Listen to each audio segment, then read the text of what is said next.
bersedia? Siap, bersedia nih. Ya, terima kasih ya Bu. Sama-sama. Kita mulai saja Bu ya. Ya.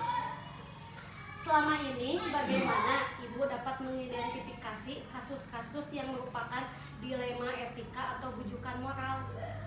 Kalau menurut saya, menjadi pemimpin itu pasti akan dihadapkan dengan berbagai masalah. Ada yang bisa mungkin yang sulit bisa diatasi, yang sulit bisa diputuskan. Namun kita harus mengambil keputusan tersebut dengan cepat dan juga tepat. Bisa saja meskipun begitu kita tidak bisa langsung memutuskan sesuatu tanpa mengidentifikasi masalah terlebih dahulu. Jadi mendengarkan berbagai masukan yaitu dari pihak-pihak misalkan yang ada itu Neng pendapat. Iya, Ibu. Jadi gini Bu ya, intinya jadi kita itu sebelum memutuskan harus mengkoordinasikannya atau kita mengkomunikasikannya dengan guru-guru yang ada di sini. Ya Bu ya, untuk pertanyaan selanjutnya.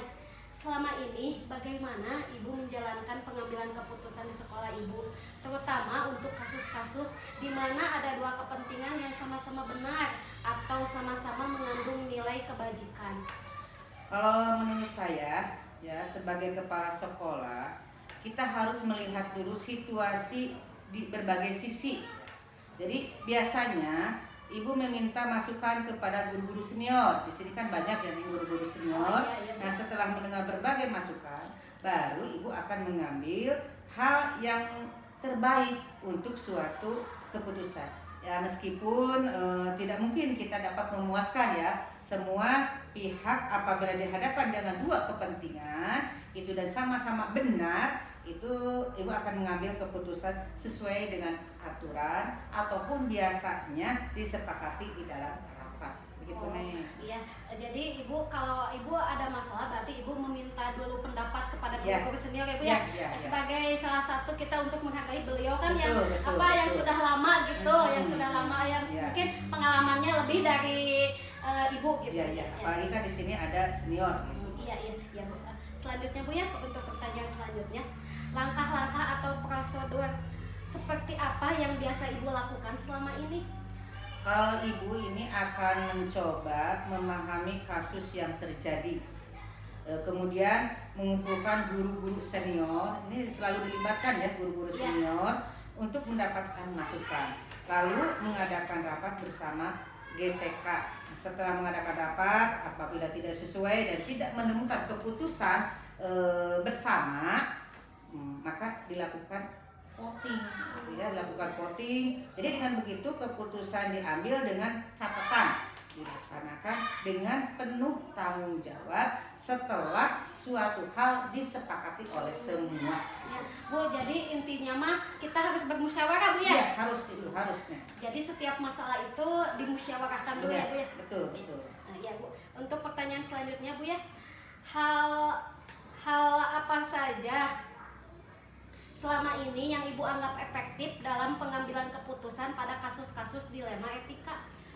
Ini hal yang dianggap efektif itu apabila apa yang Ibu inginkan dan yang diinginkan oleh semua guru ini bisa satu suara dan juga sejalan gitu. Biar enak itulah. Iya betul Bu ya. Jadi kalau satu suara mah kita mengerjakannya juga enak ya Bu ya. Tidak beda pendapat. Ya betul nih. Ya Bu ya, untuk pertanyaan selanjutnya, hal-hal apa saja yang selama ini merupakan tantangan dalam pengambilan keputusan pada kasus-kasus dilema etika?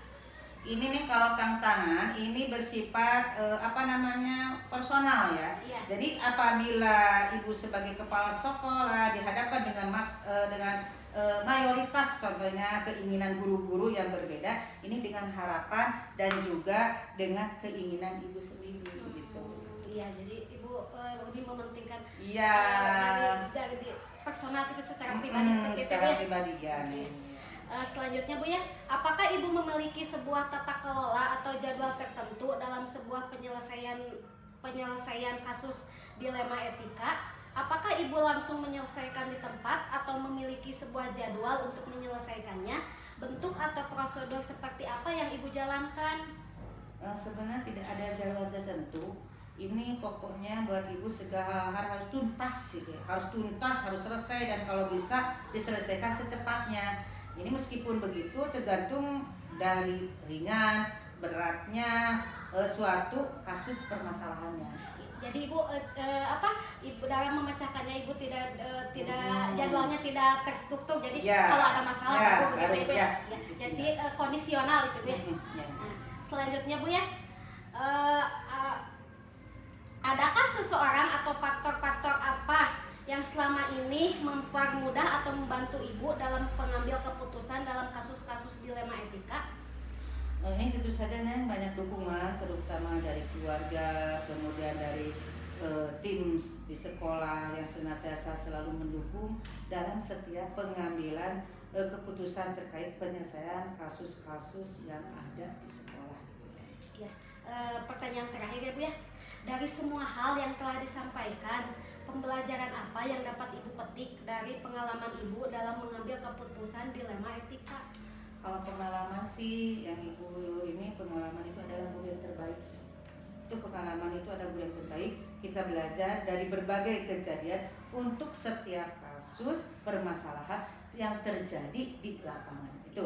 Iya, Ibu terima kasih ya atas waktunya. Saya ucapkan banyak terima kasih atas waktunya.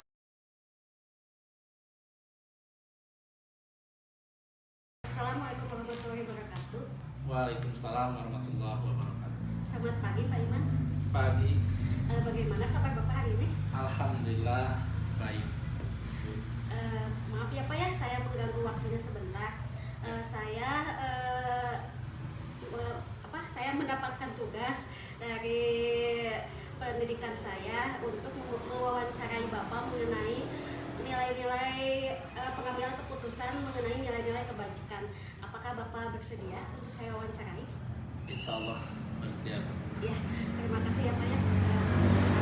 Saya mempunyai beberapa pertanyaan ya Pak ya untuk Bapak jawab. Kita mulai saja ya untuk wawancaranya.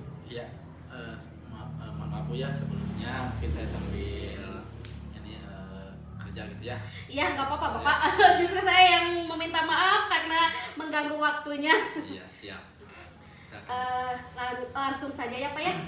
Selama ini bagaimana Bapak dapat mengidentifikasi kasus-kasus yang merupakan dilema etika atau bujukan moral? Ya, terima kasih Bu Sani untuk pertanyaannya yang begitu luar biasa ya. Sebagai seorang pemimpin mungkin atau kepala sekolah di sekolah ini, SD yang 3 sekolah ini, pasti akan banyak beragam kasus yang akan dihadapi, baik itu kasus yang keduanya itu benar-benar tetapi saling bertentangan, atau yang dikenal sebagai dengan di guru pegang itu dilema etika, ataupun kasus yang satunya benar dan yang satunya lain, atau kadang kedua kasus itu tersebut harus dapat diidentifikasi dengan benar agar tidak ada kesalahan ataupun pengambilan keputusan yang salah. Nah, cara saya untuk mengidentifikasi yang mana dari kedua kasus itu benar ataupun salah itu dengan memahami dulu masing-masing kasus itu. Nah, tentu saja memahami kasus ini ataupun kasus tersebut itu yaitu harus berkomunikasi dengan baik dengan rekan sejawat ataupun dengan guru-guru ataupun dengan pemangku kepentingan yang lainnya, contohnya komite atau pengawas bina. Oh, jadi intinya mah kita itu harus mempunyai komunikasi yang baik ya Pak ya, antara rekan sejawat sama pengawas. Oh iya, saya mengerti Pak. Selanjutnya ya Pak ya, untuk pertanyaan selanjutnya, selama ini bagaimana Bapak menjalankan pengambilan keputusan di sekolah Bapak, terutama untuk kasus-kasus di mana ada dua kepentingan yang sama-sama benar atau sama-sama mengandung nilai kebajikan? Nah, kalau untuk kasus itu kasus dilema etika, saya itu akan mempertimbangkan dua hal. Nah, yang pertama, apabila yang sama-sama benar tersebut itu membenturkan faktor apa atau pihak mana, maka apakah kepentingan itu perorangan ataupun kepentingan orang banyak, nah, ataupun mengandung nilai-nilai kebenaran atau kesetiaan ataupun rasa adil atau belas kasihan, nah, maka dampak itu saya ini akan seterusnya saya akan mengambil dari apa yang menjadi pengalaman itu dikolaborasikan dulu tentunya, seperti halnya yang tadi dalam pengambilan keputusan itu ya, sebelum mengambil keputusan itu harus dikomunikasikan dulu agar ketika mengambil keputusan itu benar-benar tepat sasaran. Iya Pak, jadi tetap ya Pak ya, intinya mah Iya. komunikasi. Ya, komunikasi harus sejalan, jangan betul. jangan sampai salah paham atau miskomunikasi seperti itu. Ya, selanjutnya Pak ya, untuk pertanyaan selanjutnya, langkah-langkah atau prosedur seperti apa yang biasa Bapak lakukan selama ini? Nah, ataupun langkah-langkah yang saya akan ambil keputusan ataupun prosedur yang efektif mungkin ya. Iya. Nah, itu adalah sesuai dengan apa, suara hati saya ataupun nalar saya itu, untuk memilih kebenaran yang paling kecil mudaratnya, yang paling kecil dampaknya dan besar manfaatnya. Iya. Nah, ini dengan mempertimbangkan bagaimana kepentingan baik itu peserta didik ataupun baik itu nama baik sekolah dari kasus tersebut itu. Nah, apabila yang berhubungan dengan peserta didik mungkin dari mengambil manfaatnya yang lebih besar dan mudarat yang lebih kecil untuk peserta didik, atau untuk sekolah yang ambil manfaat yang lebih besar untuk sekolah dan mengambil yang lebih sedikit mudaratnya. Nah, jadi berdasarkan pada prinsip berpikir berbasis hasil akhir, maka berpikir berbasis peraturan juga dan berpikir berbasis teori. Nah, jadi tahapan untuk berikutnya bisa dilakukan investigasi dengan memeriksa kembali fakta-fakta dari permasalahan itu, sehingga saya terjun ke lapangan dan mengambil bagaimana permasalahan itu sebetulnya terjadi gitu. Jadi tidak mengambil keputusan sebelah pihak gitu. Jadi tentu tetap aja dengan dikolaborasikan dan tentunya pengambilannya sesuai dengan apa yang saya anggap terbaik. Iya Pak. Selanjutnya ya Pak ya, untuk pertanyaan selanjutnya, hal-hal apa saja yang selama ini Bapak anggap efektif dalam pengambilan keputusan pada kasus-kasus dilema etika? Nah, hal-hal yang selama ini saya anggap efektif dalam pengambilan keputusan di dalam kasus dilema etika itu tentu merupakan dengan menyederhanakan pokok permasalahan. Jadi ketika ada permasalahan tidak dibikin besar dan tidak dibikin ribet, tapi dikerucutkan, disederhanakan pokok permasalahannya. Kemudian setelah itu seperti halnya tadi saya sudah utarakan, yaitu dengan menggali dulu fakta, lainnya itu dengan tabayun dulu agar menjadikan atau mendapatkan keputusan itu yang tepat. Gitu. Tentu di sini kebijaksanaan sebagai kepala sekolah berperan juga. Oh iya, ya Pak. Nah, selanjutnya ya, hal-hal apa saja yang selama ini merupakan tantangan dalam pengambilan keputusan pada kasus-kasus dilema etika? Nah, halnya sering terjadi hal ataupun tantangan dari pengambilan keputusan ini, tentu banyak pihak-pihak, ada saja lah gitu, pihak-pihak guru ataupun yang lainnya tidak bisa menerima dengan sepenuhnya hasil keputusan yang saya sudah utarakan atau sudah ambil keputusan. Nah, tentu bagaimana sih caranya, yaitu dengan meyakinkan bahwasanya yang diambil keputusan oleh saya itu adalah tepat dan dampaknya sangat besar, manfaatnya dan dampak negatifnya atau buruk itu lebih kecil, sehingga lebih diperinci lagi kemanfaatan keputusan itu apa namanya, baik manfaat ataupun dampak buruknya kepada guru yang istilahnya tidak memenuhi menerima keputusan itu sepenuhnya gitu, agar yakin guru tersebut. Iya Pak. Selanjutnya ya Pak, untuk pertanyaan selanjutnya, Ya.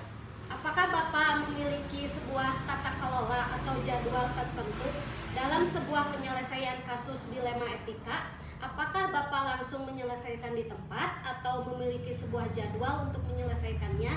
Bentuk atau prosedur seperti apa yang Bapak jalankan? Nah, begini Bu Sani ya, untuk